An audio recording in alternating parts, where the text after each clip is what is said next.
கர்த்தருடைய வார்த்தையை கொடுக்க தேவன் எனக்கு கொடுத்த பெரிய கிருபைக்காக என் தேவனுக்கு நான் நன்றி சொல்கிறேன். இந்த நாளையிலேயே சங்கீதம் 2ஆம் சங்கீதத்தில் 10ஆம் வசனம் 11ஆம் வசனம் 12ஆம் வசனத்தை பார்த்தோம்னா, இப்போதும் ராஜாக்களை உணர்வடையுங்கள், பூமியின் நியாயாதிபதிகளை எச்சரிக்கையாக இருங்கள், பயத்துடனே கர்த்தரை சேவியுங்கள், நடுக்கத்துடனே களி கூறுங்கள், குமாரன் கோபம் கொள்ளாமலும் நீங்கள் வழியிலே அழியாமலும் இருக்கும்படிக்கு அவரை முத்தம் செய்யுங்கள். கொஞ்ச காலத்தில் அவருடைய கோபம் பற்றி எரியும், அவரை அண்டிக் கொள்கிற யாவரும் பாக்கியவான்கள் என்று வேதம் கூறுகிறது. அன்பு சகோதர சகோதரிகளே, நாட்களில் தேவாதி தேவன் ராஜாதி ராஜன் வானத்தை பூமியும் படைத்த தேவனுக்கு எந்த ஒரு பயமும் இல்லாதபடி, யாரும் எந்த ஒரு பயம் இல்லாதபடி மனம் விரும்பினபடி போய்கிட்டே இருக்கிறாங்க. ஆனாலும் ஆண்டவர் அதை குறித்து நினைச்சு மனசு வேதனைப்படுறாரு.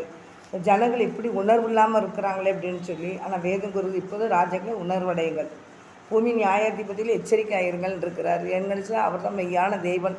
இந்த உலகத்தில் எல்லா மக்களையும் ரட்சிக்கிறது அவர் தான் இந்த உலகத்தில் எல்லா மக்களையும் மீட்டெடுக்கிறக்கு ஏசப்பா இறங்கி வந்தாங்க.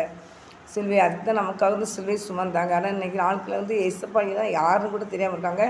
ஆண்டவரை அறிந்த பிள்ளைகள் கூட என்ன செய்யலாம், அந்த உணர்வு இல்லாமல் தான் உட்காந்துட்டு இருக்கிறாங்க. ஆனால் வேதம் கூறுகிறது, பயத்துடனே கர்த்தரை செய்வீங்கள், நடுக்கத்துடனே களி கூறுங்கள், குமாரன் கோபம் கொள்ளாமலும் நீங்கள் வழியிலே அழியாமலும் இருக்கும்படிக்கு அவரை முத்தம் செய்யுங்கள். கொஞ்ச காலத்தில் அவருடைய கோபம் பற்றி எரியும், அவரை அண்டிக் கொடுக்குற யாவரும் பாக்கியவான்கள் போட்டுருக்கு. அவரை அண்டிக் கொடுக்குற யாவரும் பாக்கியவான்கள். கொஞ்ச காலத்தில் அவருடைய கோபம் பற்றி எரியும் சொல்லி எப்போவுமே கோபம் வந்தால் நிறைய இடத்துல அழிவு வந்துக்கிட்டு இருக்குன்னா அது ஆண்டுடைய கோபத்துக்கு ஆளாகி, அதனால் அந்த ஆண்டுடைய கோபத்துக்கு என்ன செஞ்சாங்க, அந்த மக்கள் ஆளாகிட்டாங்க. அதனால் தேவனுடைய பிள்ளைகளாகிய நம்ம நினச்சிடணும், ஆண்டு பயந்து நடக்கணும். பயத்துடனே கர்த்தரை தொழுது கொள்ளுங்கள்லாம் செய்வீங்கள், அடுக்கத்துடனே அவருக்கு மேலே காணப்படுங்கள் இருக்குது. நீங்கள் வழியில் அழிஞ்சிடக்கூடாது. எங்கட வழியில் என்ன வழிங்கிட்ட பரலோகத்துக்கு போகிற வழியில் நம்ம நினச்சிருக்கக்கூடாது. போகிற பாதையில் அழிஞ்சு போயிடக்கூடாது. பரலோக ராஜ்யத்துக்குள்ளே போய் சேரணும். அதுதான் கிறிஸ்தவ வாழ்க்கை. அதனால் ஆண்டவரை அறிஞ்ச பிள்ளையோ அறியாத பிள்ளைகளோ எல்லா மக்களையும் பரலோகத்துக்கு வரணும்னு தான் ஆண்டவர் விரும்புகிறாரு. ஆனால் இன்றைக்கி மக்களுக்கு அது விருப்பம் இல்லாதபடி இருக்கிறாங்க. அதாவது யாரும் கெட்டு போகக்கூடாதுன்னு தான் ஆண்டவர் தாமதமாக இருக்கிறாரு. இன்றைக்கி ஆண்டவர் அறிஞ்ச மக்கள் கூட இன்றைக்கி அந்த உணர்வு இல்லாமல் என்ன செஞ்சுறாங்க, இருந்துக்கிட்டு இருக்கிறாங்க. மாம்சம் விரும்பணும்படி செயல்படணும் தான் இருக்காங்க. தவிர மாம்சத்தை அடைக்கால முடியாதபடி நினச்சிறாங்க இருக்காங்க. நான் எல்லாத்தையும் அனுபவிக்கிறதுக்கு எனக்கு அதிகாரம் உண்டு, அதனால் எல்லாம் எனக்கு தகுதியாகிரு. அது பவுல் சொன்னது போல் எதுவுமே நமக்கு தகுதியாக இருக்காது.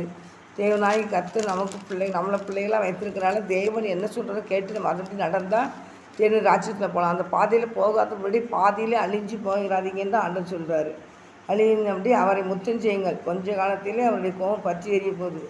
அவரை அண்டிக் கொடுக்குற யாவரும் பாக்கியவான் இருக்காரு. அவரை அண்டிக் கொடுக்குற யாவரும் பாக்கியவான்கள். அதனால் தேவனுடைய பிள்ளைகளை நீங்கள் அவரை பிடித்து கொள்ளுங்கள், அவருடைய பாதத்தை பிடிச்சிக்கோங்க. பயத்துடனே கர்த்தரை செய்வீங்கள், நடுக்கத்துடனே அவருக்கு முன்னால் காணப்படுங்க. அப்படிப்பட்ட கிருபையை கர்த்தர் உங்களை தந்து உங்களை ஆசீர்வதிப்பார். ஆமென்.